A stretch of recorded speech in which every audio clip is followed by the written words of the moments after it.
Welcome back to Fix Me Master, where we simplify tech for you. Today we're exploring one of the most useful Windows shortcuts, Alt-Tab, for quickly switching between open apps. How to use Alt-Tab. If you have multiple applications open and need to move between them effortlessly, just hold down the Alt key and then press Tab once. This instantly switches to the last app you were using. But what if you have more than two apps open?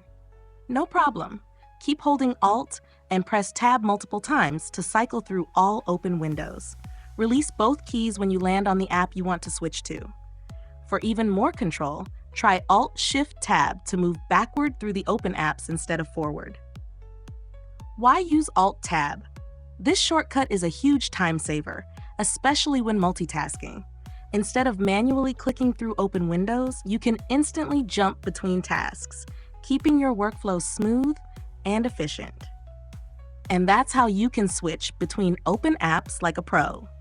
If you found this helpful, hit the like button and subscribe for more quick tech tips. See you in the next one.